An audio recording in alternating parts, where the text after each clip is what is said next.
Hola a todos. Gracias por acompañarme hoy. Antes de empezar mi historia, me encantaría saber desde qué ciudad os conectáis. No dudéis en compartirlo en los comentarios. Así que, si tenéis un momento, servíos una taza de café o quizás algo un poco más fuerte. Poneos cómodos. Ahora, dejad que os sumerja en esta historia. Todo comenzó en lo que debería haber sido un martes perfectamente normal, incluso triunfante. El aire acondicionado del hotel en Madrid zumbaba una melodía grave y solitaria, un suspiro mecánico que parecía hacer eco del vacío de la habitación. Era un espacio genérico, paredes beige, arte corporativo sin inspiración, una ventana que daba a un mar de luces parpadeantes de la ciudad que solo me hacían sentir más pequeña y más lejos de casa. Eran las 11:30 de la noche, y yo estaba agotada, pero también vibraba con una especie de energía eléctrica, la que sientes después de 3 días de trabajo incesante que culminan en una victoria profesional masiva. Había estado en un Congreso Nacional de Ventas representando a mi empresa. Esa misma tarde, después de semanas de negociaciones y una presentación final de infarto, había cerrado la cuenta de Soler y Hermanos. No era un acuerdo más. Era el acuerdo. El que aseguraría el presupuesto de nuestra división para los próximos 2 años, el que venía con un despacho en la esquina y un puesto de directora adjunta. El ascenso no era solo probable, era prácticamente una certeza. Mi jefe me había estrechado la mano con tanta fuerza que pensé que podría rompérmela, con el rostro partido en una sonrisa de oreja a oreja.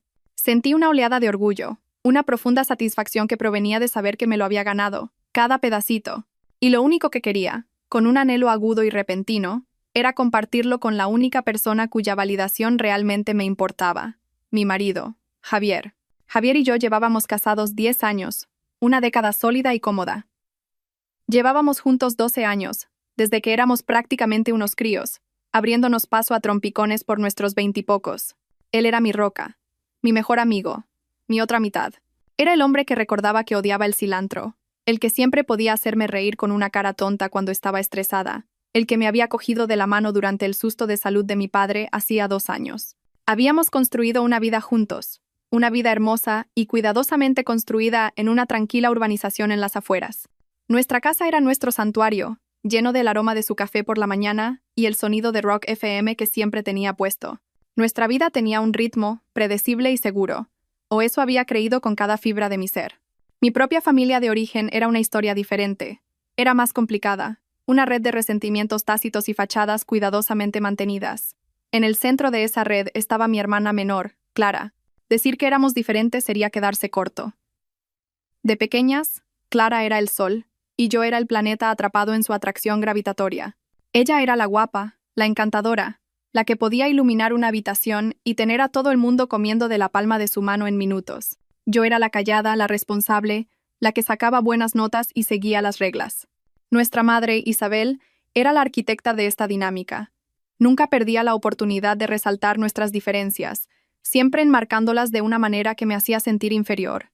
«Ay, Elena, eres tan sensata», decía, dándome una palmadita en el brazo, y yo sabía que era su código para sosa o aburrida. Luego se volvía hacia Clara. Su rostro se suavizaba, su voz se volvía melosa. «Y tú, mi niña, tienes una luz que simplemente brilla, un alma tan artística». Justo antes de planear llamar a Javier, había hecho la llamada obligatoria a mi madre. Había ido exactamente como esperaba. Yo estaba rebosante con mi noticia, las palabras salían a borbotones. «Mamá, no te lo vas a creer. He conseguido la cuenta de Soler y Hermanos. Es el mayor contrato en la historia de la empresa». Hubo una pausa. «Ah», dijo, su voz distante, como si le acabara de decir el tiempo que hacía. «Qué bien, cariño. Muy práctico». «¿Te conté que Clara está pensando en apuntarse a clases de cerámica?» Vio un taller cerca de su piso. «Tiene unas manos tan maravillosamente artísticas. Sé que se le dará de maravilla». Un dolor sordo y familiar se instaló en mi pecho. Era una sensación que había arrastrado desde la infancia. «Genial, mamá», dije, mi emoción anterior desinflándose como un globo. «Seguro que sí». Colgué el teléfono, sacudiendo la cabeza para despejar la frustración. No importaba. Lo que importaba era Javier. Su orgullo por mí era mi escudo contra los pequeños cortes del mundo. Hice clic en su nombre en mi portátil, y la pantalla cobró vida con un timbre familiar. Su rostro apareció y mi corazón se alegró al instante. Su pelo oscuro estaba desordenado, como si hubiera estado pasándose las manos por él, y llevaba mi jersey gris favorito suyo, el que hacía que sus ojos azules parecieran aún más brillantes. «Ahí está mi superestrella», dijo.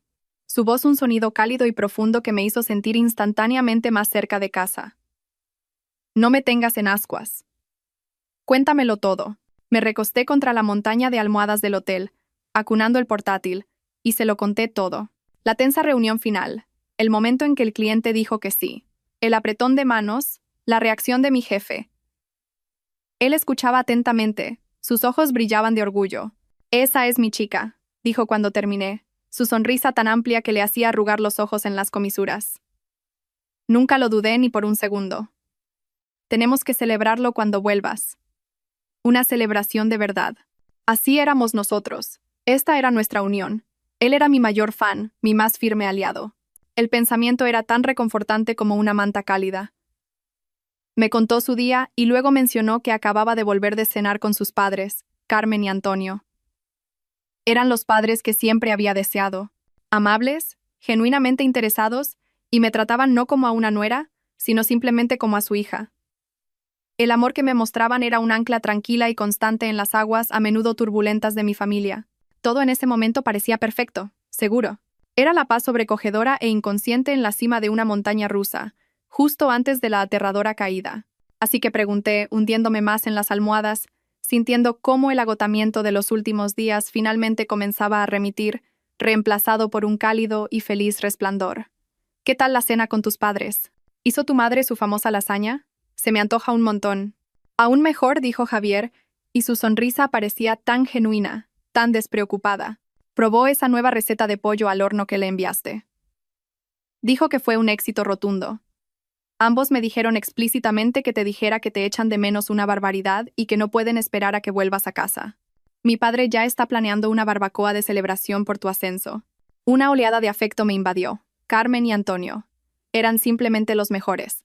A diferencia de mi propia madre, ellos veían mi ambición no como un rasgo poco femenino, sino como algo digno de admiración y aliento. Hablamos otros 10 minutos más o menos, la conversación serpenteando por los temas fáciles y cómodos de un matrimonio de muchos años. Hablamos de un grifo que goteaba para el que tenía que llamar a un fontanero, una película divertida que había visto, las decoraciones navideñas ridículamente grandes de los vecinos que ya estaban poniendo aunque solo era octubre. Era mundano, era normal, éramos nosotros. Entonces, él miró algo justo fuera del alcance de la cámara. Espera un segundo, cariño, dijo, frunciendo ligeramente el ceño. Creo que he oído algo abajo. Probablemente solo el gato de la señora García metiéndose en los cubos de basura otra vez. Comenzó a levantarse y, en ese simple y fluido movimiento, todo se desmoronó. El portátil había estado apoyado en su regazo y, al levantarse, se inclinó precariamente. El ángulo de la cámara se desvió hacia abajo. Por una fracción de segundo, vi la familiar textura de gotelé de nuestro techo del dormitorio. Luego bajó más, un barrido vertiginoso a través de la extensión de nuestra cama de matrimonio. Nuestra impecable funda nórdica blanca, mi lado de la cama, mis almohadas ahuecadas justo como a mí me gustaban, y descansando sobre mi almohada, brillando bajo la cálida luz de mi lámpara de noche, había un teléfono. No era un teléfono negro como el de Javier, no era mi propio teléfono plateado, que estaba en la mesita de noche a mi lado en Madrid. Este teléfono estaba encerrado en una funda transparente muy específica, muy distintiva. Una funda llena de delicadas flores prensadas de lavanda y margaritas. Era una funda personalizada. Conocía cada diminuta flor de esa funda, porque había pasado 2 horas en Etsy diseñándola yo misma. Recordaba haber dudado sobre si incluir o no la paniculata. Recordaba la pequeña emoción que sentí cuando llegó, sabiendo cuánto le encantaría a mi hermana. Era la funda de teléfono que le había regalado a Clara por su 27 cumpleaños justo el año pasado. El tiempo se detuvo. El aire en mis pulmones se convirtió en fragmentos de cristal. Fue una sensación física, una congelación repentina y violenta desde dentro hacia afuera, tan intensa que me hizo jadear. Mi mente se revolvió, una búsqueda frenética y desesperada de una explicación racional.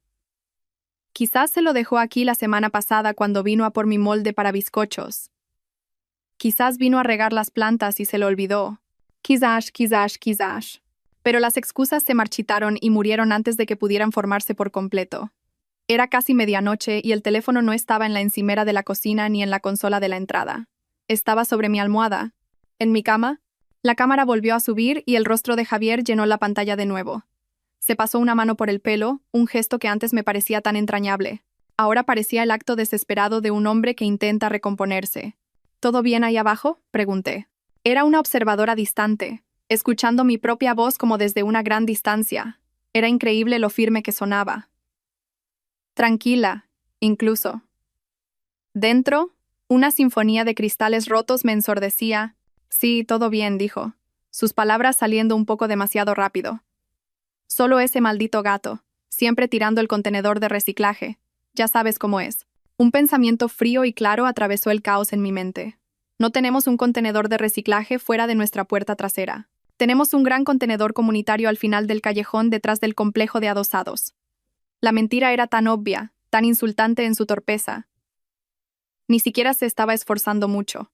Pensaba que era así de estúpida, así de confiada. Y la parte más dolorosa era que, hasta hacía 30 segundos, había tenido razón. Solo asentí lentamente, con los ojos fijos en su cara en la pantalla. Dejé que el silencio se alargara, observándolo. Se movió inquieto. Su mirada se desvió de la cámara, incapaz de encontrar mis ojos. Supe en ese momento, con una certeza absoluta y desgarradora, que una confrontación sería un error. No ahora, no así.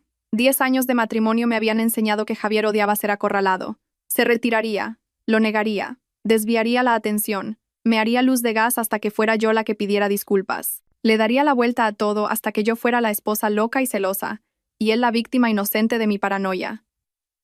No. Si iba a desenterrar la verdad, no podía usar una pala. Necesitaba un bisturí. Necesitaba ser fría, afilada y precisa.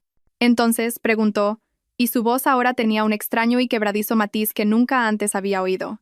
Era un torpe intento de despreocupación que fracasó estrepitosamente. ¿Era ansia porque colgara? ¿Ansiedad por si había visto algo? ¿Cuándo vuelas a casa de nuevo? El jueves por la tarde, ¿verdad? Dijiste que tenías esa cena final. Eso es, el jueves. Mentí. Y la palabra se deslizó de mi lengua con una facilidad aterradora. Mi propio billete de vuelta era para el jueves por la mañana, con aterrizaje programado justo antes del mediodía. Pero en ese instante, comprendí que la verdad sobre mis planes de viaje acababa de convertirse en mi ventaja estratégica más valiosa. Las sesiones de clausura duran hasta las 3. Luego hay una cena de celebración con los clientes. Probablemente me vaya al aeropuerto después de eso. Llegaré a casa muy tarde. Un destello de alivio. Fue tan pequeño, tan rápido, que si no hubiera estado buscándolo me lo habría perdido. Pero lo vi. La ligera relajación de sus hombros, la liberación casi imperceptible de tensión en su mandíbula, era toda la confirmación que necesitaba. Era una sentencia de muerte para nuestro matrimonio, entregada en una única microexpresión desprotegida. Genial, genial, dijo, asintiendo con demasiado entusiasmo. Bueno pues, te veré entonces. Iré a recogerte sin importar lo tarde que sea. En realidad, dije, mi mente corriendo, construyendo la mentira mientras hablaba, no te preocupes. Unos colegas de la costa oeste están en mi vuelo y puede que nos tomemos una copa en el bar del aeropuerto para celebrar. Será súper tarde. Honestamente, cogeré un taxi. Deberías dormir algo. Ah, vale, entonces dijo, si estás segura. El alivio fue más obvio esta vez. El resto de la conversación fue un borrón de palabras sin sentido. Nos dimos las buenas noches. La frase te quiero sonaba como un idioma extranjero en mi boca, las palabras pesadas e incorrectas. En el momento en que hice clic en finalizar llamada, la presa cuidadosamente construida dentro de mí se rompió. La pantalla se volvió negra y mi propio reflejo me devolvió la mirada. La mujer de negocios serena y exitosa de hace 20 minutos había desaparecido. En su lugar había una extraña, una mujer con un rostro tan pálido y duro como el mármol, sus ojos muy abiertos con una aterradora claridad fría. La imagen de ese teléfono de lavanda en mi almohada estaba grabada a fuego en el interior de mis párpados. El teléfono de mi hermana, mi marido en mi cama. Las 3 frases se repetían en mi mente, un mantra tóxico y repetitivo de traición. La criatura que había imaginado antes ahora tenía un nombre, y era una hidra con 2 caras que había amado y en las que había confiado más que en nadie en el mundo, y estaba devorando mi vida desde dentro. Por un momento pensé que iba a vomitar. Una oleada de náuseas caliente y ácida subió por mi garganta. Me levanté y fui al baño, agarrándome al frío mármol del tocador, y simplemente respiré. Adentro. Afuera. Adentro. Afuera. Las lágrimas eran un lujo que no podía permitirme. La rabia era un fuego que me consumiría antes de que pudiera usarlo. Lo que necesitaba ahora era hielo. Necesitaba ser un glaciar, lento, frío e imparable. Mis dedos, sorprendentemente firmes, se movían con un propósito extraño y distante. Me senté de nuevo en el escritorio, abrí mi portátil y navegué hasta el sitio web de la aerolínea. Mi corazón martilleaba contra mis costillas, un pájaro frenético atrapado en una jaula, pero mis manos eran precisas. Buscar mi reserva, cambiar vuelo. La pantalla mostró una lista de opciones. La más temprana disponible salía a las 6:15 a.m. de mañana por la mañana. Aterrizaba a las 10:27 a.m. Hice clic. Confirmado. El correo electrónico de confirmación apareció en mi bandeja de entrada un segundo después. Estaría en casa antes del mediodía. Paso 1. Completado. Ahora, el paso 2. Cogí mi teléfono, mi pulgar flotando sobre mi lista de contactos. Mi primer instinto fue llamar a mi mejor amiga, Sofía, para contarle toda la sórdida historia, para llorar y gritar y dejar que me dijera que no estaba loca. Pero no podía. Aún no. Esto no era algo de lo que pudiera hablar. Esto era algo que tenía que hacer. Pasé de largo el nombre de Sofía. Pasé de largo el de mi madre. Mi dedo se detuvo en Carmen, mi suegra. Miré el reloj de la mesita de noche. Era casi medianoche en casa, pero sabía que ella y Antonio a menudo se quedaban despiertos hasta tarde leyendo o viendo películas antiguas. Pulsé el botón de llamada antes de poder dudarlo. Contestó al segundo tono. Su voz un bienvenido sonido de calidez y genuina preocupación. «Elena, cariño, ¿está todo bien?» «Es muy tarde». Respiré hondo e infundí a mi voz una alegría que se sintió como una actuación física. Fue la mejor actuación de mi vida. Todo va de maravilla, Carmen. Tengo la noticia más increíble. Expliqué rápidamente que el congreso había terminado un día antes y que, por algún milagro, había conseguido un vuelo a primera hora de la mañana. Quiero darle una sorpresa a Javier, dije, y la palabra sorpresa supo a ácido. Él cree que no vuelvo a casa hasta el jueves por la noche. Estaba pensando que podría aterrizar, prepararlo todo, y esperaba que quizás tú y Antonio quisierais venir a una comida sorpresa, digamos sobre la 1. Hubo una breve pausa al otro lado, y pude oír el sonido ahogado de ella transmitiendo el plan a Antonio. Su voz volvió a la línea, absolutamente burbujeante de emoción. «Oh, Elena, es una idea maravillosa. Ha estado un poco deprimido últimamente, ¿sabes? Dijo que te ha estado echando muchísimo de menos. Esto le animará mucho. Nos encantaría ir. Deprimido últimamente». Las palabras fueron como un golpe físico. Claro que lo estaba. Debe ser agotador vivir una doble vida. Apreté el teléfono con la mano hasta que mis nudillos se pusieron blancos. «Perfecto», dije, mi voz impresionantemente firme. «¿Y Carmen?» Ni una palabra a Javier. Realmente quiero que sea una sorpresa. Mis labios están sellados, cariño», prometió, su voz llena de alegría conspiradora. «Oh, esto será muy divertido. Nos vemos mañana, corazón». Después de colgar, un nudo frío y duro de determinación se instaló en mi estómago. Ahora, la parte más difícil. Respiré hondo otra vez y marqué el número de mi madre, Isabel. Contestó con un suspiro audible, como si mi llamada fuera una imposición. «Elena, ¿sabes qué hora es?» «Hola, mamá», dije, manteniendo mi voz tan ligera y alegre como pude. «Siento llamar tan tarde, pero tengo una sorpresa. Vuelvo a casa mañana temprano. Mi vuelo llega por la mañana». «Ah», dijo. La falta de entusiasmo fue un pinchazo familiar, pero esa noche apenas lo noté. Qué repentino. Sí, bueno, quería hacer algo especial para la familia. Voy a dar una pequeña comida sorpresa de bienvenida en casa y esperaba que tú y papá pudierais venir sobre la 1. También voy a invitar a Carmen y Antonio. Contuve la respiración esperando su respuesta. «¿Mañana a la 1?» repitió, y pude oír el escepticismo en su voz. «No sé, Elena. Creo que Clara podría necesitar mi ayuda con su currículum mañana. Está pensando en un nuevo rumbo profesional. Déjame que hable con ella». La casual y automática priorización de los vagos planes potenciales de su otra hija sobre mi invitación concreta era la historia de mi vida, pero esa noche servía a mi propósito. «Mamá», dije, mi voz endureciéndose lo suficiente para captar su atención. «Es importante. ¿Realmente quiero que tú y papá estéis allí?» Debió de oír el filo inusual en mi voz, porque cedió. Está bien. Supongo que podemos estar. Será agradable ver a Javier. ¿Viene Clara?» «Eso espero», dije, la mentira suave como el cristal pulido. «Quiero darles una sorpresa a ambos». Eso pareció satisfacerla. «Vale, pues nos vemos mañana». Colgamos. Me levanté y empecé a hacer la maleta. Mis movimientos eran precisos, robóticos. Doblé mis blusas de trabajo con pliegues afilados. Coloqué mis zapatos en sus bolsas de tela. Cada objeto que metía en la maleta se sentía pesado, como una piedra cayendo en un pozo. Puse mi alarma para las 4:30 a.m. Luego me acosté encima de la cama de hotel perfectamente hecha, mirando el techo en blanco, mi mente un torbellino de escenarios feos y caóticos. No lloré, no grité. El momento para eso llegaría más tarde. Ahora solo existía el plan. La alarma de las 4:30 a.m. fue un sonido brutal y penetrante en la silenciosa habitación del hotel. Saqué las piernas de la cama sin posponerla. Dormir había sido imposible de todos modos. Había pasado la noche en un estado extraño e inquieto, mi mente negándose a apagarse, eligiendo en su lugar atormentarme con una repetición en alta definición de cada señal de alerta que había ignorado ciega y estúpidamente durante el último año. El viaje en taxi al aeropuerto de Madrid-Barajas fue un borrón de calles oscuras y vacías, y el bajo murmullo de una emisora de noticias. El aeropuerto en sí era un oasis de luz artificial en la penumbra del amanecer, ya zumbando con la tranquila energía de los viajeros madrugadores. Me moví a través de las colas de facturación y seguridad en piloto automático, un fantasma en la máquina. Compré un café solo grande y una botella de agua en un kiosco cerca de mi puerta de embarque y me senté, mirando por la gran ventana al personal de tierra preparando el avión. Mi mente, sin ser invitada, continuó su despiadada excavación del pasado. Estaba esa barbacoa familiar en nuestra casa hace 2 meses, un día de verano perfecto.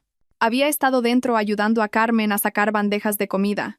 Cuando salí a la terraza los vi, Javier y Clara. Estaban sentados en los anchos escalones que bajaban al césped, sus cabezas inclinadas muy juntas, compartiendo un par de auriculares y riéndose de algo en el teléfono de él. Su brazo estaba colocado casualmente a lo largo del respaldo del escalón detrás de ella, sus dedos a apenas unos centímetros de la piel desnuda de su hombro. Había sentido un pequeño y fugaz pinchazo de algo. Molestia. Parecía demasiado íntimo de alguna manera, pero lo descarté al instante. «No seas ridícula, Elena», me dije. «Es su cuñado. Son amigos. Simplemente estás cansada». Ahora, el recuerdo estaba cubierto por un brillo siniestro y aceitoso. Y luego estaba el asunto del pañuelo de seda. Fue hace unos 6 meses. Había estado fuera un fin de semana con mis amigas de la universidad. Cuando llegué a casa el domingo por la noche, encontré un hermoso y caro pañuelo de seda, uno que sabía que pertenecía a Clara, colgado en el respaldo de nuestro sillón favorito del salón.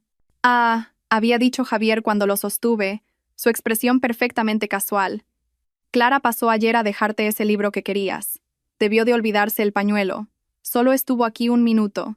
Parecía tan plausible, tan absolutamente normal. No lo había pensado 2 veces. ¿Qué razón tenía para hacerlo? ¿Javier? Mi Javier. Él no me mentiría. Dios mío, qué ciega había estado. Qué voluntaria y desesperadamente ciega. Y mi madre, su papel en toda esta repugnante obra, se estaba volviendo más claro y monstruoso con cada recuerdo que desenterraba. Su constante estribillo. Debería ser más amable con Clara, Elena. La vida es más difícil para las chicas guapas, ¿sabes? Ella te admira mucho. Su adulación hacia Javier. Javier es tan maravilloso con tu hermana. Es como el hermano mayor que nunca tuvo. Él realmente entiende su temperamento artístico. ¿Era posible que ella lo supiera? ¿Había visto las señales también y había elegido ignorarlas? O peor, lo sabía, y, de alguna manera retorcida, lo había alentado. Feliz de que su preciosa y especial hija fuera el centro de atención, incluso si era la de mi marido. El pensamiento era tan feo, tan vil, que sentí una nueva oleada de náuseas. La llamada de embarque para mi vuelo resonó por el intercomunicador, sacándome de mi tóxico ensueño. Me levanté, me colgué el bolso al hombro y me uní a la fila de pasajeros. Mientras me sentaba en mi asiento de ventanilla, viendo cómo el suelo se alejaba a medida que el avión ascendía hacia el cielo del amanecer, sentí una extraña sensación de desapego. La mujer que era ayer, la esposa feliz, exitosa y confiada, se había ido. Había muerto en una estéril habitación de hotel en Madrid a las 11:37 p.m. La mujer que ocupaba su lugar era una extraña para mí. Era fría, era metódica, y volaba a casa no para salvar su matrimonio, sino para realizarle una autopsia. Y se iba a asegurar de que todos los implicados estuvieran presentes para presenciar la causa de la muerte. El avión aterrizó unos minutos antes de lo previsto, tocando tierra en la familiar pista de mi aeropuerto de origen. Mientras caminaba por la terminal, me movía con un nuevo e inquietante sentido del propósito. Era un soldado en una misión y cada paso era deliberado. Fui directamente al baño del aeropuerto, pero no para refrescarme. Necesitaba ver mi propia cara. Me paré frente al espejo brillantemente iluminado y me miré larga y detenidamente. La mujer que me devolvía la mirada estaba pálida, sus ojos sombreados por el agotamiento y un dolor tan profundo que parecía antiguo. Pero había algo más allí también. Una dureza inquebrantable en mi mandíbula que nunca antes había visto. Este no era el rostro de una víctima. Este era el rostro de un ajuste de cuentas. Llamé a un taxi y el alegre «¿A dónde, señora?» del conductor pareció venir de otro universo. No le di mi dirección. Primera parada, dije. Mi voz plana. Es una dirección en las afueras. Le di la dirección de Carmen y Antonio. Su encantadora casa colonial parecía cálida y acogedora bajo el sol de la mañana tardía. La puerta se abrió de golpe antes de que tuviera la oportunidad de tocar el timbre, como si Carmen hubiera estado esperando justo detrás. «¡Elena!», exclamó, su rostro iluminándose en una sonrisa radiante.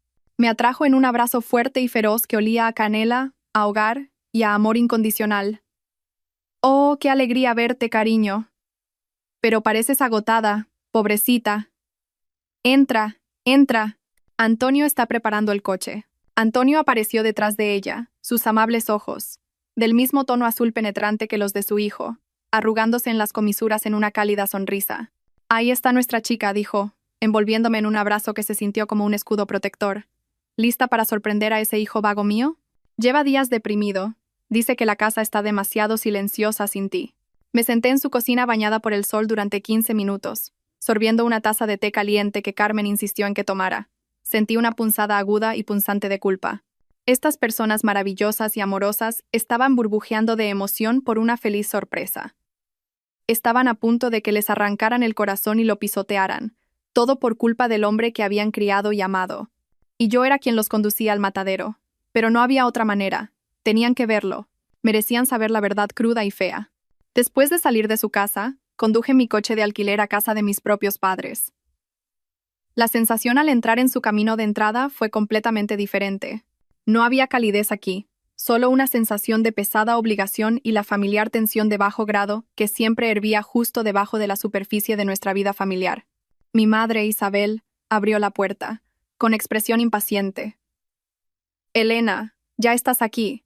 No fue un saludo cálido, sino una simple constatación. «Francisco», llamó por encima del hombro sin apartar los ojos de mí. «Elena está aquí. Tenemos que irnos ya si queremos llegar a tiempo». Mi padre Francisco apareció en el pasillo. Era un hombre tranquilo y apacible que hacía mucho tiempo había aprendido que era más fácil retirarse a un segundo plano que enfrentarse a la formidable personalidad de mi madre. Me dio un abrazo vacilante y algo torpe. «Qué bien tenerte en casa, hija», murmuró en mi pelo. «Bueno, ¿y qué es todo esto?», exigió mi madre mientras caminábamos hacia mi coche, su bolso agarrado en la mano como un arma. «¿Una comida sorpresa? Es todo muy dramático por tu parte, Elena». «Solo quería hacer algo agradable para todos», dije, con la voz tensa. Mis manos apretaban el volante. «Bueno, ¿nos encontramos con Clara allí?», preguntó. Su atención, como siempre, se desvió inmediatamente hacia su hija favorita. Intenté llamarla al móvil otra vez esta mañana, pero saltó directamente al buzón de voz. Probablemente esté durmiendo hasta tarde. Ya sabes cómo necesita su sueño reparador. La mención casual del teléfono de Clara envió una sacudida de agua helada por mis venas. «No lo sé, mamá», dije saliendo de su entrada. La mentira se estaba volviendo más fácil de contar, lo cual me asustó un poco. Supongo que será una sorpresa. El trayecto desde su casa hasta la mía fue uno de los viajes más largos y angustiosos de mi vida. Carmen y Antonio se sentaron en el asiento trasero con mi padre, manteniendo una conversación agradable y educada sobre el tiempo y las rosas premiadas de Carmen.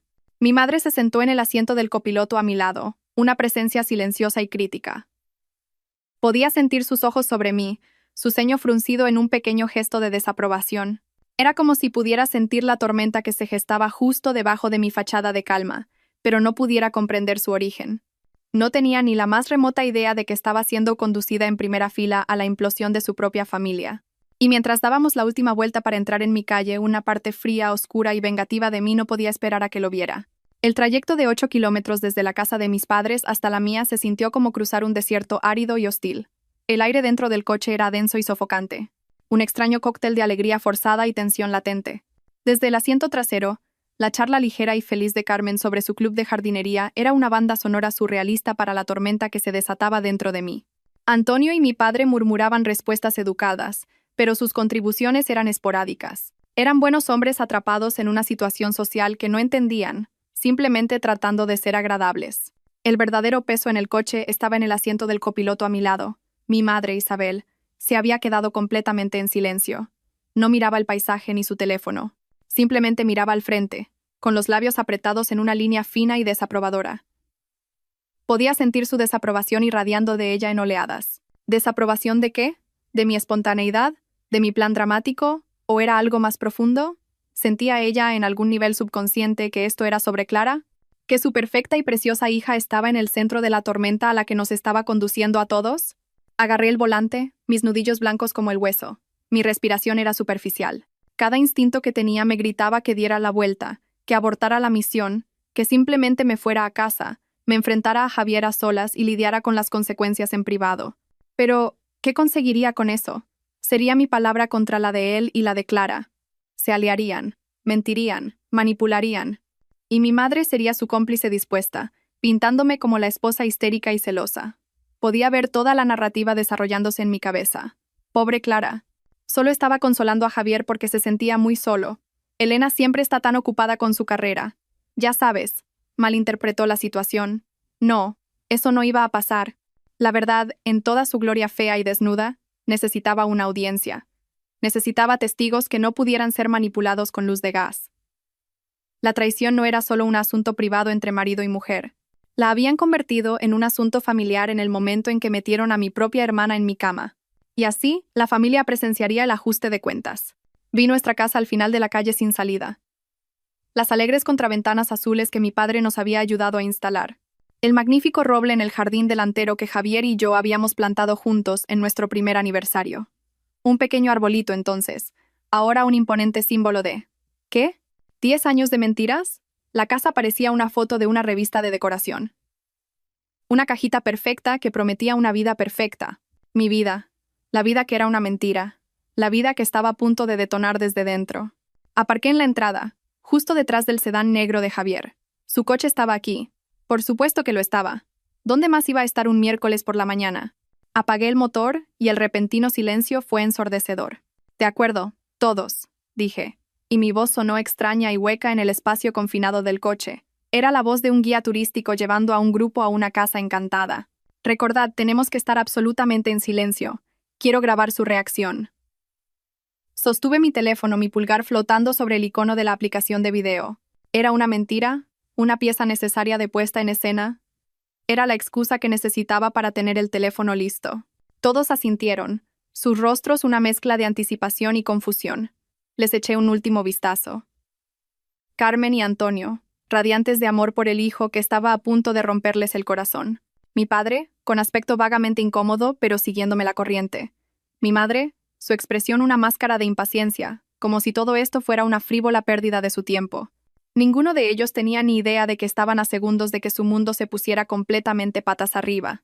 Salí del coche. Mis piernas se sentían extrañamente inestables, como si no me pertenecieran del todo.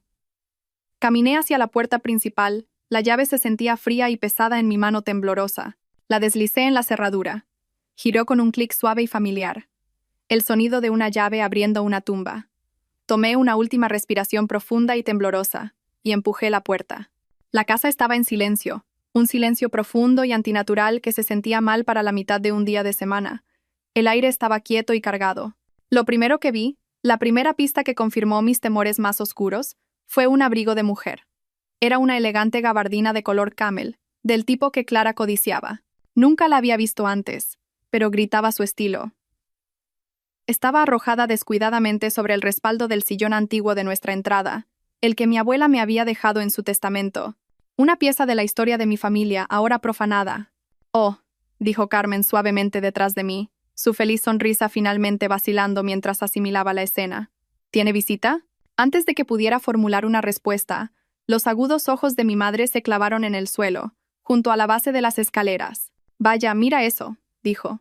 Y había una nota extraña e indescifrable en su voz. No era sorpresa, era reconocimiento. Esos son los zapatos de Clara.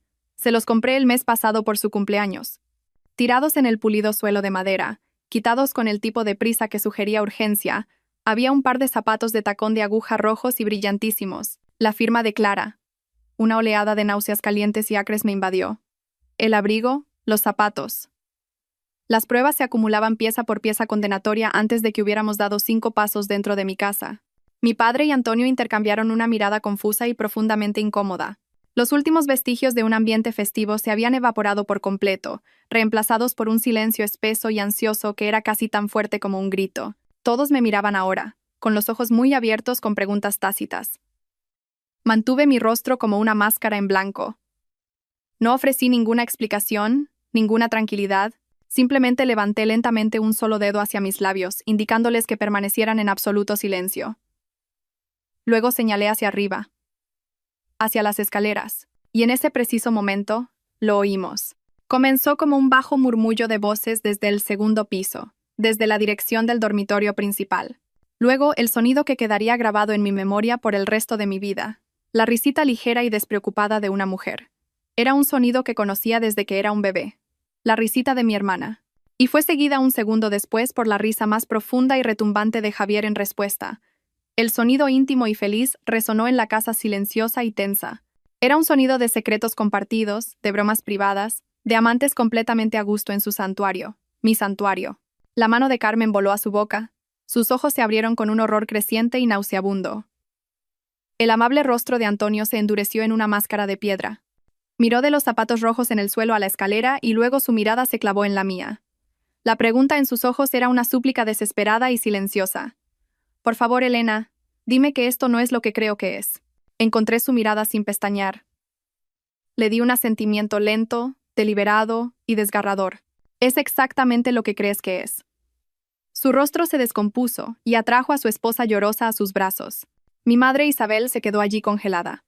Su rostro era un lienzo de total confusión, una extraña negativa a conectar los puntos. Miró los zapatos, escuchó la risa de arriba, y luego me miró a mí, su expresión todavía desconcertante e infuriantemente en blanco. No había horror allí. Aún no. Solo una extraña e inquietante negación.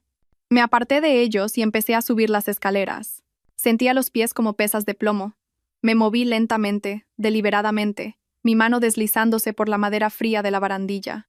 Podía sentir su presencia detrás de mí, una procesión reacia y horrorizada siguiéndome para presenciar la ejecución de mi matrimonio. Cada escalón crujía suavemente bajo nuestro peso combinado, el sonido antinaturalmente fuerte en la casa silenciosa. Con cada paso, los sonidos del dormitorio principal se hacían más claros. No solo estaban hablando, se estaban riendo, relajados, felices. Estaban felices en mi casa, en mi dormitorio, en mi cama. Llegamos a lo alto de las escaleras. El rellano estaba oscuro. La única luz provenía de la rendija de espacio bajo la puerta del dormitorio principal al final del pasillo. La puerta estaba ligeramente entreabierta, y desde detrás de ella podía oír la voz de Clara, ahora clara como el agua. «Oh, para allá», decía en un tono juguetón y coqueto. «Eres terrible». Y la voz de Javier, la voz de mi marido, respondió, «Te encanta».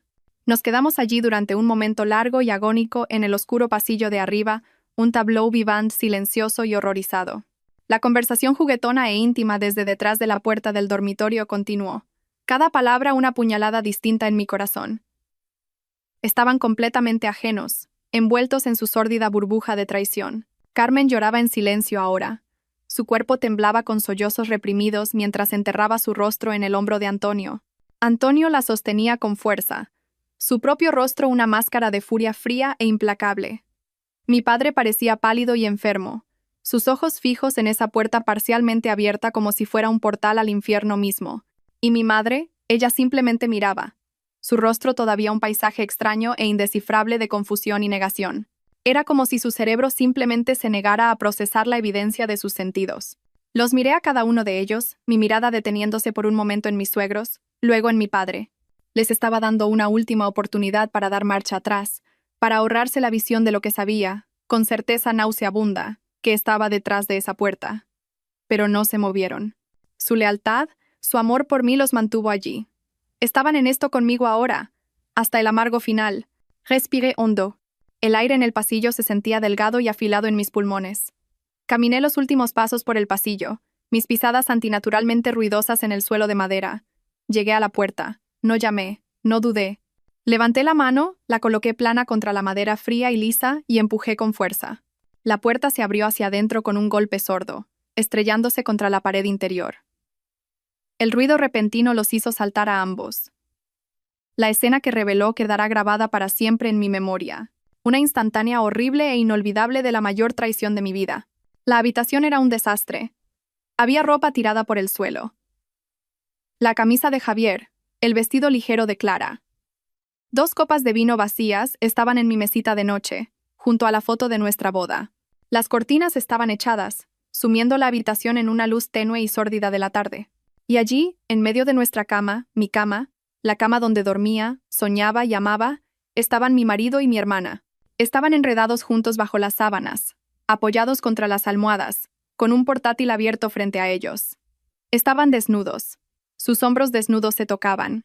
El largo pelo rubio de Clara era un halo desordenado alrededor de su cabeza. Por un solo latido de corazón prolongado, el mundo dejó de moverse. El único sonido era el frenético y aterrorizado latido de la sangre en mis oídos. Entonces Clara levantó la vista de la pantalla del portátil. Su sonrisa juguetona se congeló y luego se desvaneció. Sus ojos se abrieron de puro terror animal al vernos de pie en la puerta. Yo, su madre llorando, su padre atronador, mis padres en estado de shock. El color se le fue de la cara, dejando una máscara pastosa y aterrorizada. Dejó escapar un pequeño grito ahogado, e instintivamente intentó subir el edredón blanco para cubrirse el pecho desnudo. Javier se giró, molesto por la interrupción, siguiendo su mirada aterrorizada. Cuando vio a la multitud reunida en la puerta de su dormitorio, se quedó boquiabierto. Su rostro se transformó de una relajada satisfacción a un pánico absoluto con la mandíbula desencajada. Parecía como si le hubiera caído un rayo. Elena susurró, su voz un murmullo ronco e incrédulo. ¿Qué? ¿Qué haces aquí? Se supone que estabas en Madrid hasta el jueves. La pura e inmitigada estupidez de su pregunta, el absoluto descaro de que se centrara en mis planes de viaje frente a este apocalipsis, fue lo que finalmente rompió el hechizo horrorizado. Un sonido escapó de mis labios. No fue una palabra, no fue un sollozo, fue una risa seca, quebradiza y sin humor que sonó como seda rasgándose. Claramente, dije, y mi voz era tan fría y afilada como un fragmento de hielo. Volví antes. La habitación, que se había congelado en un estado de shock, estalló en una caótica sinfonía de vergüenza y furia. Carmen dejó escapar un sollozo ahogado que era mitad jadeo, mitad lamento, enterrando su rostro más profundamente en el hombro de Antonio.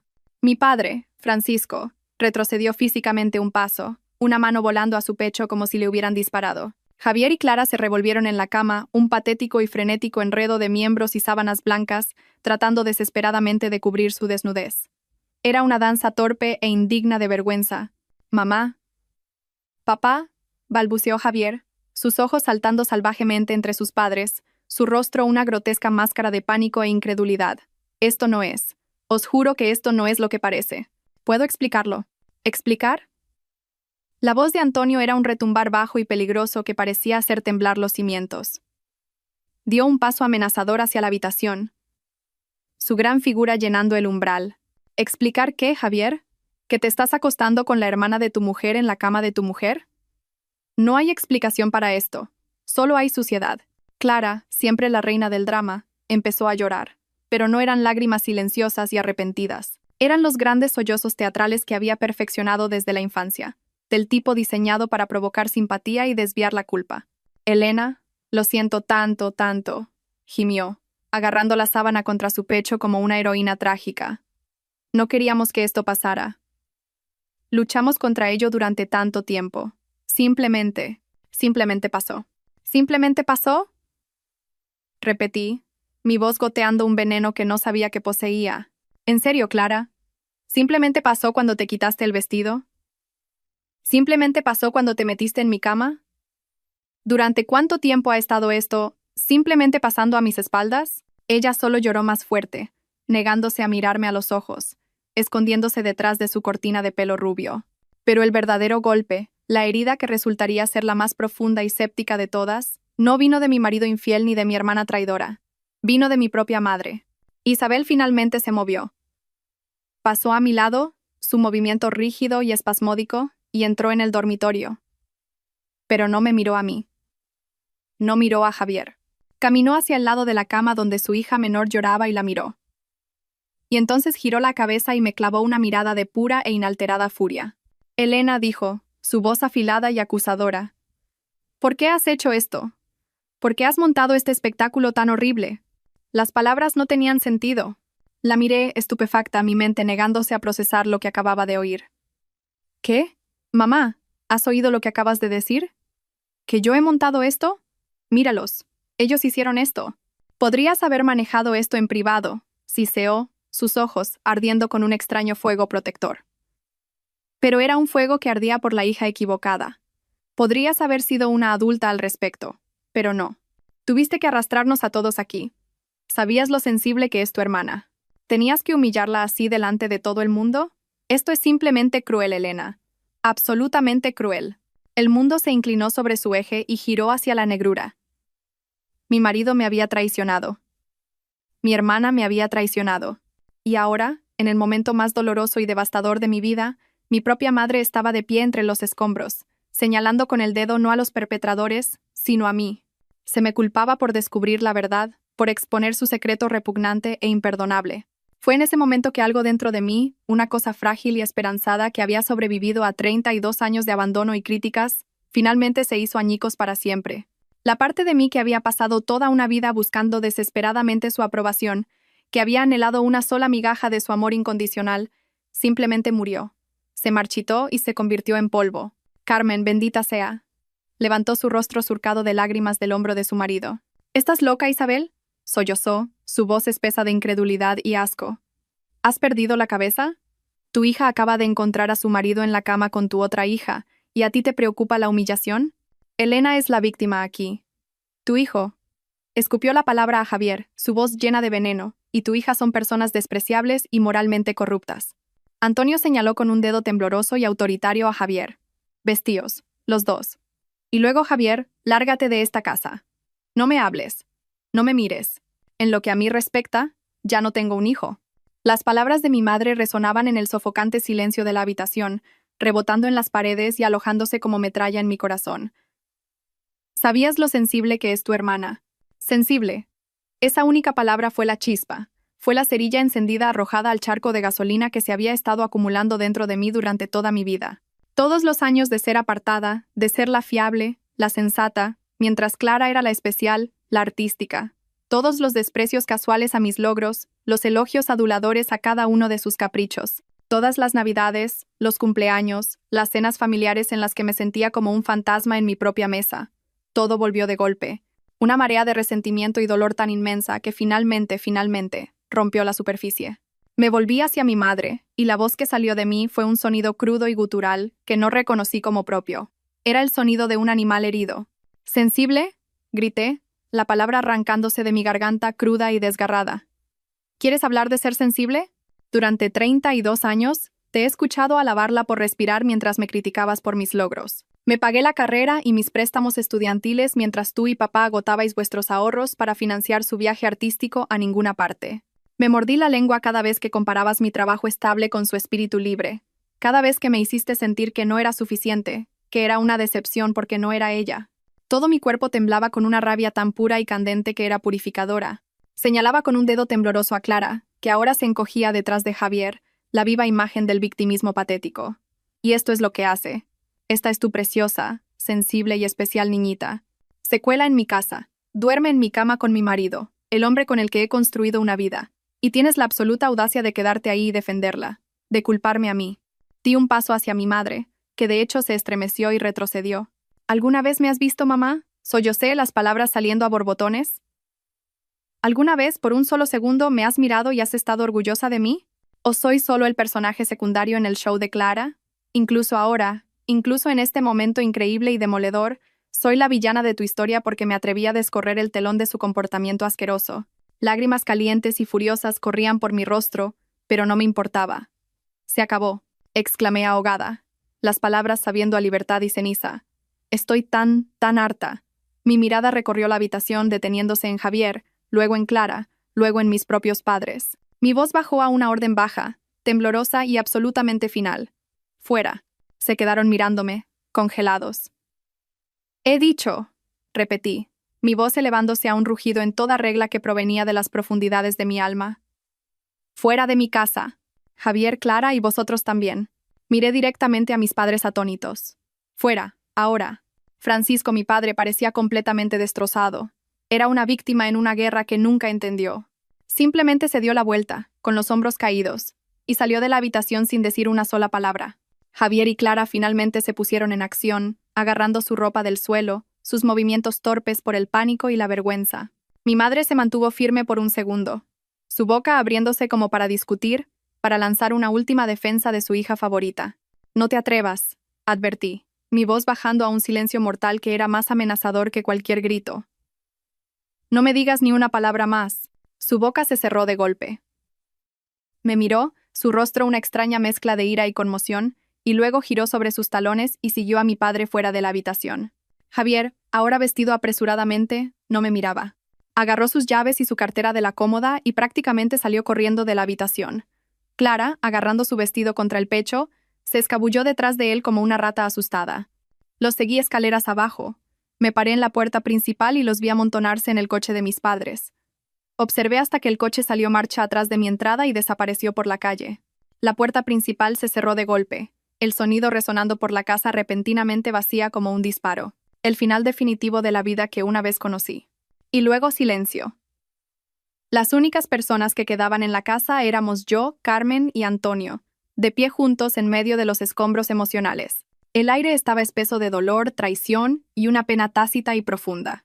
Simplemente me quedé allí, mi cuerpo temblando, la adrenalina que había alimentado mi rabia drenándose lentamente, dejando atrás un vasto, vacío y desolado páramo donde solía estar mi corazón.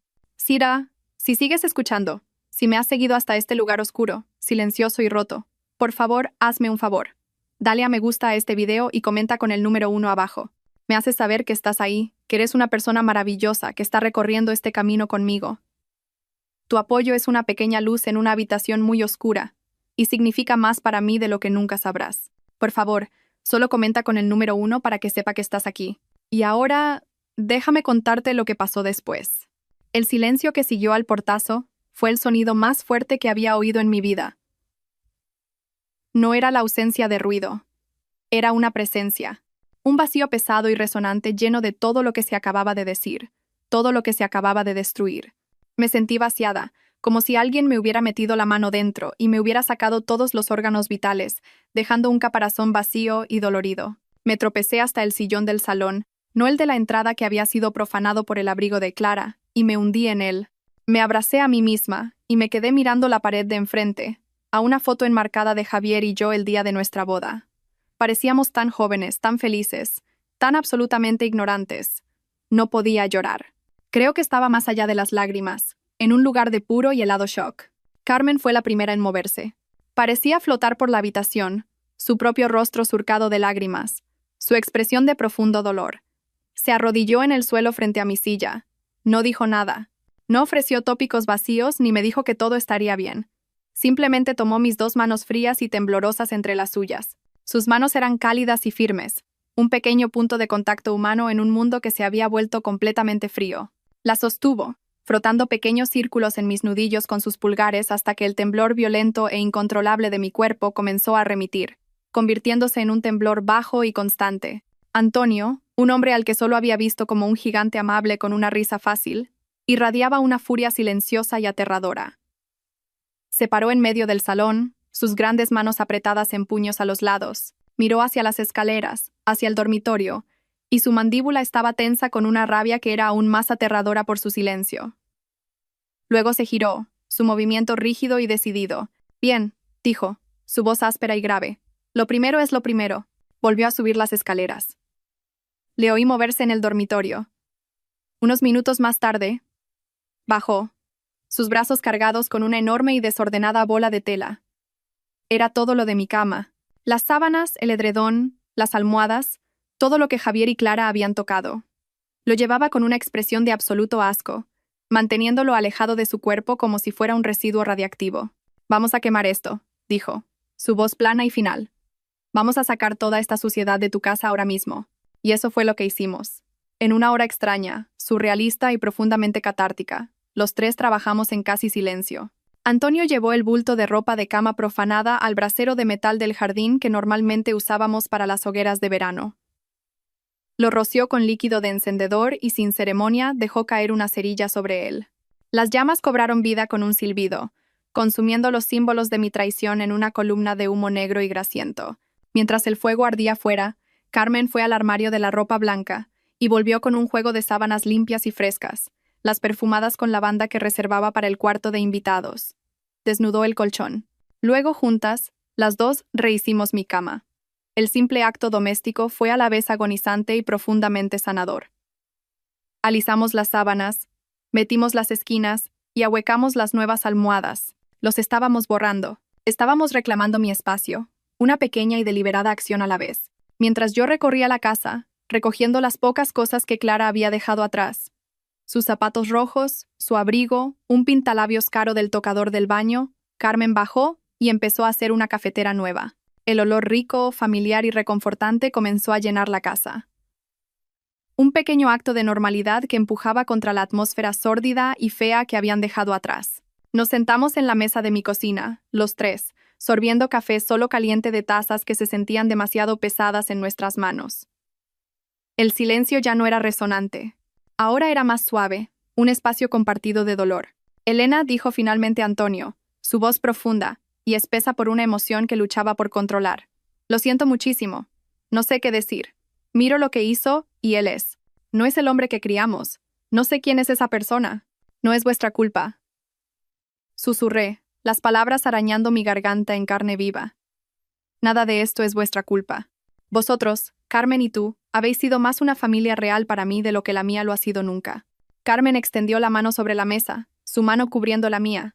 Su tacto era firme, me anclaba. Somos tu familia, Elena, dijo con fiereza, sus ojos clavados en los míos, exigiendo que la creyera. Eso no cambia. ¿Me oyes? Nada de lo que ha pasado hoy cambia eso. Si acaso, lo hace más fuerte. En las horas que siguieron, se convirtieron en mi escudo, mis defensores, mi familia. No se apartaron de mi lado. Me ayudaron a llamar a un cerrajero 24 horas para cambiar todas las cerraduras de la casa inmediatamente. Se sentaron conmigo, una presencia silenciosa y de apoyo, mientras hacía la llamada telefónica más difícil de mi vida, a una abogada de divorcios muy recomendada, cuyo número Antonio había encontrado en Internet. Pidieron pizza cuando Carmen se dio cuenta, alrededor de las 7 de la tarde, de que ninguno de nosotros había comido en todo el día. Cuando finalmente se prepararon para irse, tarde esa noche, mucho después de que hubiera caído la oscuridad, Carmen me abrazó con fuerza en la puerta. Llámanos para lo que sea, ordenó suavemente. Lo digo en serio. Si te despiertas a las 2 a.m. o a las 4 a.m. y no soportas estar sola, nos llamas. Estaremos aquí en 20 minutos. No estás sola en esto. Esa noche, dormí en el cuarto de invitados. No pude obligarme a dormir en mi propia cama, ni siquiera con las sábanas limpias con olor a lavanda. Me quedé despierta durante horas, mirando la oscuridad, los horribles acontecimientos del día, repitiéndose en un bucle implacable y de alta definición en mi mente. La traición era un dolor físico, un dolor profundo y persistente que comenzaba en mi pecho y se irradiaba por todo mi cuerpo. Pero debajo del peso aplastante del dolor, algo más comenzaba a crecer, una semilla pequeña, fría y dura de resolución.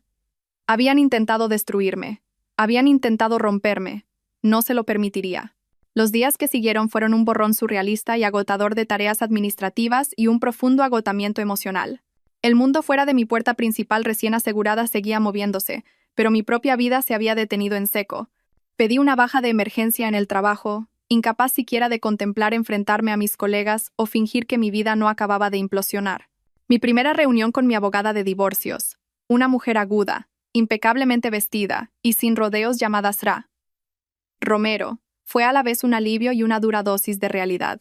Me senté en su despacho estéril y moderno y le conté toda la historia. Mi voz plana y desprovista de emoción, solo recitaba hechos. Escuchó atentamente, su expresión indescifrable, tomando notas ocasionalmente en un bloc de notas legal. Cuando terminé, dejó el bolígrafo y me miró, sus ojos suavizándose por primera vez. Elena, dijo, su voz firme pero amable.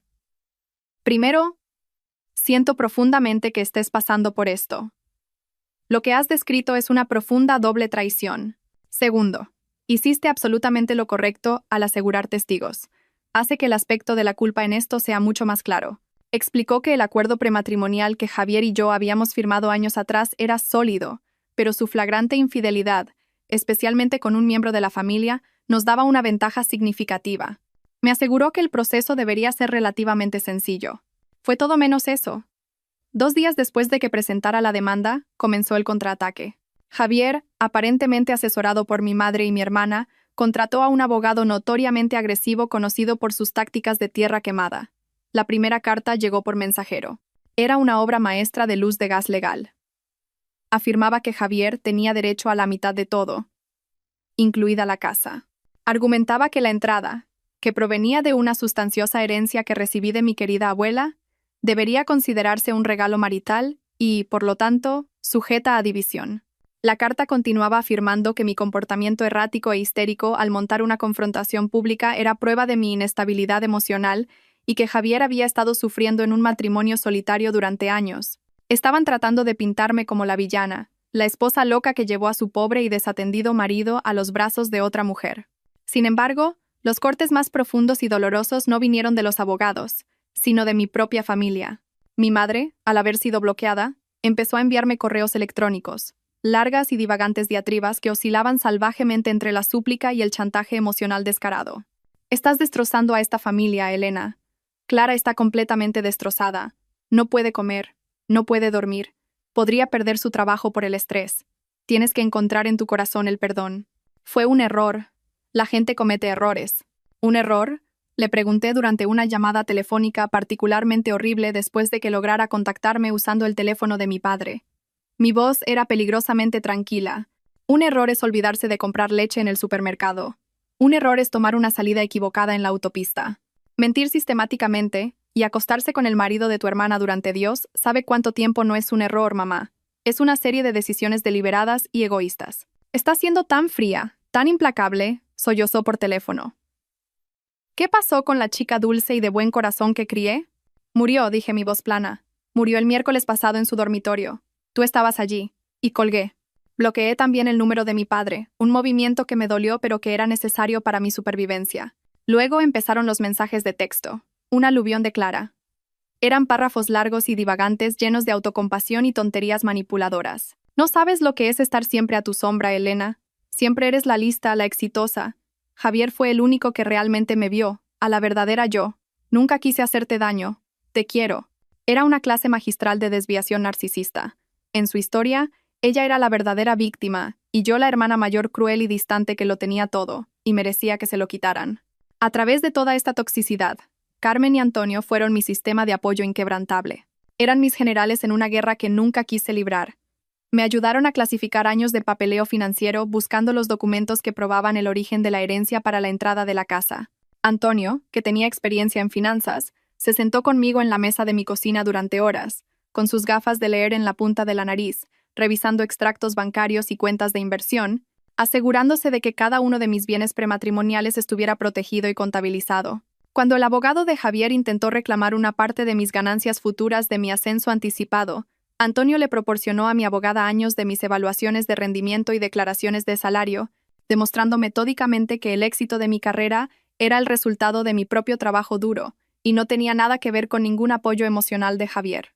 Una tarde, después de un día particularmente brutal de amenazas legales y correos electrónicos odiosos, Antonio se sentó en la mesa de mi cocina y me miró, sus amables ojos llenos de una profunda y dolorosa resolución.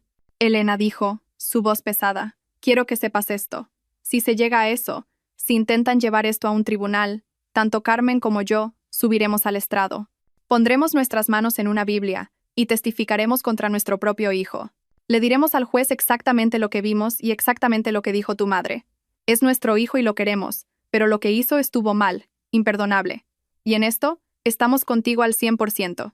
La idea de que estas dos personas maravillosas y honorables tuvieran que testificar públicamente contra su propio hijo era desgarradora, pero su lealtad inquebrantable fue un bálsamo para mi alma destrozada y sangrante. Me estaban mostrando lo que realmente significaba la familia. Después de 6 largos, brutales y demoledoramente caros meses, el divorcio finalizó. Ante el testimonio innegable de sus propios padres y la documentación férrea de mi herencia, Javier y su tiburón de abogado finalmente se echaron atrás. El juez me otorgó la casa en su totalidad y protegió todos mis bienes prematrimoniales y ganancias futuras. Javier se fue solo con sus pertenencias personales, su coche y su mitad de nuestra modesta cuenta de ahorros conjunta. No quería volver a verle a él ni a mi hermana mientras viviera. La batalla legal había terminado, pero sabía que la emocional apenas comenzaba. La casa, mi hermosa casa que tanto había luchado por conservar, ahora se sentía como un mausoleo. Ya no era un hogar. Era un monumento a un matrimonio muerto. Cada habitación, cada mueble, guardaba un recuerdo que ahora estaba contaminado, envenenado. El sillón donde Javier solía leer el periódico, el lugar en la cocina donde Clara y yo una vez nos reímos mientras horneábamos galletas de Navidad años atrás. Los fantasmas estaban por todas partes. No podía sanar allí. Así que tomé una decisión radical. Llamé a una agente inmobiliaria, una mujer recomendada por Lasra, Romero, y puse la casa en el mercado. En el pujante mercado inmobiliario, se vendió en menos de una semana por mucho más del precio de venta. De pie en la casa vacía y resonante el día de la firma, sentí una profunda sensación de liberación. Estaba cerrando la puerta a ese capítulo de mi vida, literal y figuradamente. Con las ganancias de la venta y la seguridad de mis propias finanzas, hice algo que nunca, jamás imaginé que haría. Entré en internet y compré un billete de ida a Italia. Hice 2 maletas grandes con ropa y libros. Puse el resto de mi vida en un trastero climatizado y me fui. No se lo dije a nadie excepto a Carmen y Antonio. Durante 3 meses gloriosos y sanadores, deambulé por Italia. Era completamente anónima, solo una turista más. Y era exactamente lo que necesitaba. Empecé en Roma, donde pasé los días perdiéndome por las calles antiguas, sentada en plazas bañadas por el sol, dibujando las magníficas fuentes en un cuaderno. Comía helado para almorzar y bebía vino tinto con la cena, sintiendo cómo la ansiedad fuertemente enroscada en mi pecho comenzaba a desenrollarse nudo a nudo. De Roma, tomé un tren a la costa y recorrí los impresionantes senderos de Cinque Terre. Caminaba kilómetros cada día. El aire salado del mar parecía limpiar mis pulmones de toda la toxicidad que había estado respirando durante meses. Me sentaba en un acantilado viendo cómo las olas turquesas rompían contra las rocas de abajo, y simplemente respiraba. Finalmente, terminé en un pequeño y tranquilo pueblo de la Toscana. Alquilé una pequeña habitación en una antigua casa de campo de piedra y me inscribí en una clase de cocina de una semana. La impartía una alegre y redonda abuela llamada la abuelita Sofía, que no hablaba ni una palabra de español. Nos comunicábamos a través de gestos, risas y el lenguaje universal de la comida. Me enseñó a hacer pasta desde cero, a amasar la masa con los talones de mis manos, a sentir cuándo estaba en su punto. En el calor de su cocina, cubierta de harina, sentí un destello de alegría por primera vez en lo que pareció una vida. Lenta y dolorosamente empecé a sentirme como yo misma de nuevo. O más bien, empecé a descubrir quién era, sin los títulos definitorios de esposa, hermana o hija. Era solo Elena, una mujer que amaba el arte, el mar y el sabor de la albahaca fresca. Y por primera vez en mucho tiempo, sentí que eso era suficiente. Una tarde, sentada en un café al aire libre en Florencia, disfrutando de un café solo, revisé mi correo electrónico por primera vez en semanas. Escondido entre el correo basura había un mensaje de mi padre. Era la primera comunicación directa que tenía con él desde aquel horrible día. El asunto era simplemente: lo siento. Mi mano tembló al abrirlo. El correo era corto, solo unas pocas frases. No ponía excusas por mi madre ni por Clara. No pedía mi perdón. Simplemente decía que lamentaba su silencio, su debilidad, por no haberme defendido cuando más lo necesitaba. Decía que había fracasado como padre y que viviría con ese arrepentimiento el resto de su vida. Dijo que esperaba que algún día volviera a encontrar la felicidad. Me quedé allí mirando mi teléfono mientras las lágrimas corrían por mi rostro. Pero no eran lágrimas de ira o tristeza. Eran lágrimas de una liberación silenciosa y agridulce. Era una pequeña grieta de luz en una puerta que pensé que había sido sellada y cerrada para siempre. No respondí. No estaba lista para eso, pero tampoco borré el correo. Cuando finalmente regresé a España, no volví a mi antigua ciudad. Los fantasmas allí eran demasiado numerosos. Me mudé a una ciudad pequeña y encantadora a unas horas de distancia, un lugar conocido por su vibrante escena artística y sus hermosos parques. Me mudé a Salamanca. Era un lugar donde nadie conocía mi historia. Encontré un adosado encantador en una calle arbolada, uno con un pequeño jardín descuidado en la parte de atrás que podía ser mío. Y empecé de nuevo. Mi nueva vida era tranquila, y apreciaba la paz. Me trasladé a una oficina regional de mi empresa, aceptando el ascenso que me había ganado. Mis nuevos colegas fueron acogedores y lentamente comencé a construir un pequeño círculo de amigos. Pero mi verdadera familia, mi ancla, seguían siendo Carmen y Antonio. Venían a visitarme al menos una vez al mes. Su coche siempre cargado de comida casera y cosas para mi nueva casa. Me ayudaron a elegir muebles. Me aconsejaron sobre qué flores plantar en mi jardín. Se sentaban conmigo en mi nuevo patio simplemente hablando durante horas. Eran mi constante, mi prueba de que el amor no requería un linaje de sangre compartido.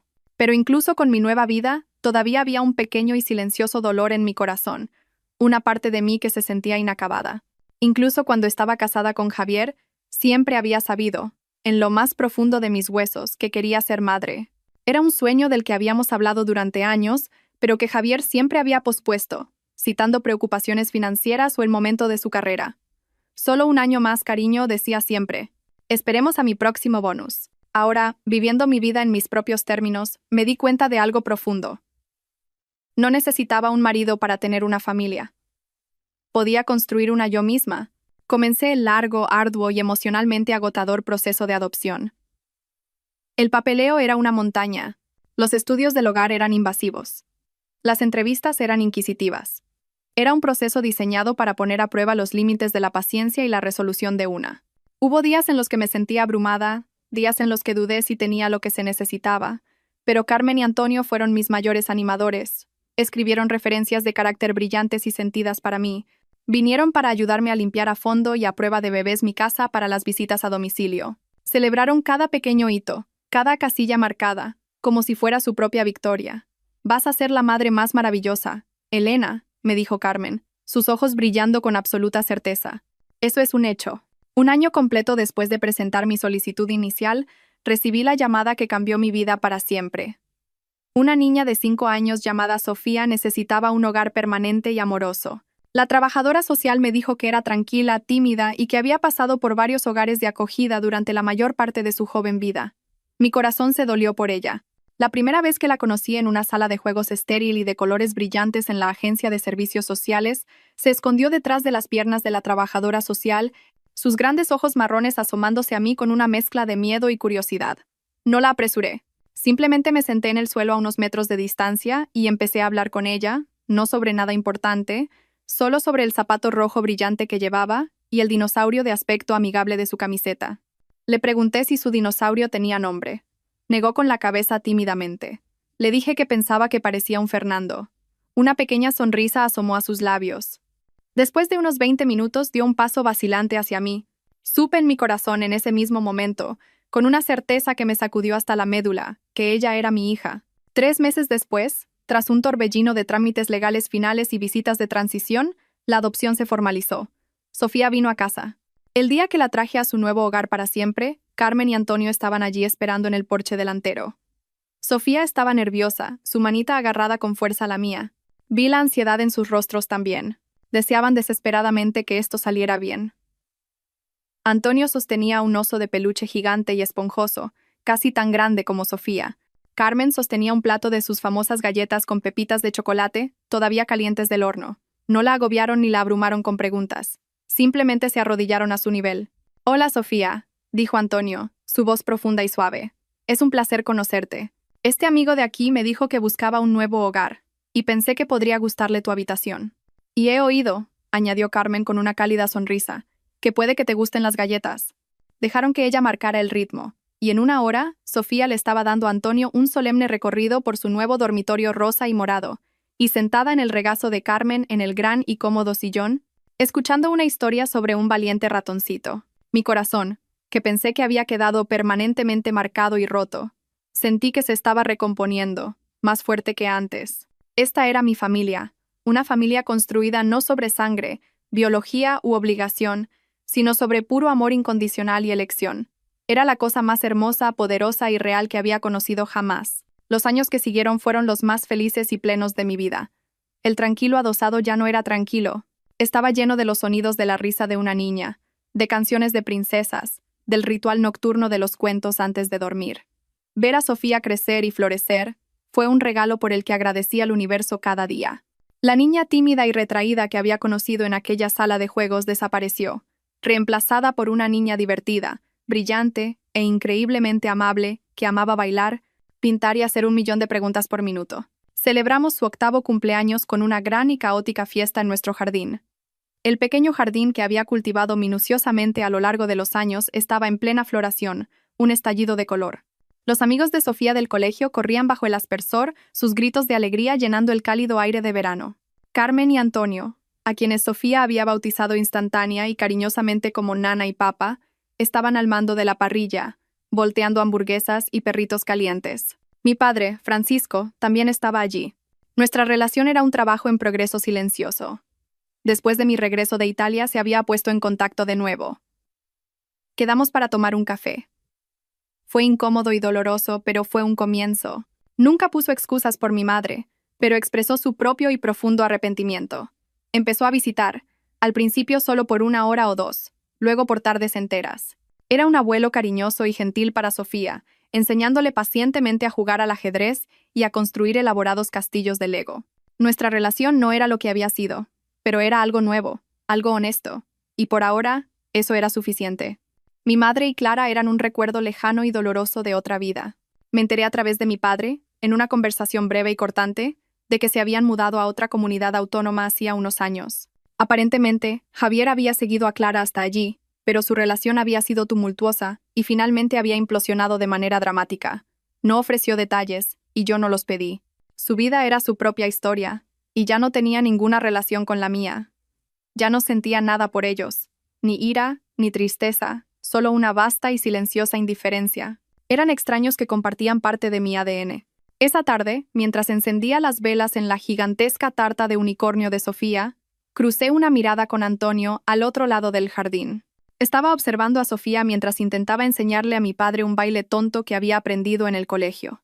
Me miró, sus ojos se arrugaron en las comisuras, y me dedicó una sonrisa de alegría y satisfacción tan pura e inalterada que me dejó sin aliento. En ese único y perfecto momento me invadió una profunda sensación de paz. La traición brutal y devastadora que había destrozado mi mundo no había sido el final de mi historia. Había sido un comienzo violento, doloroso, pero necesario.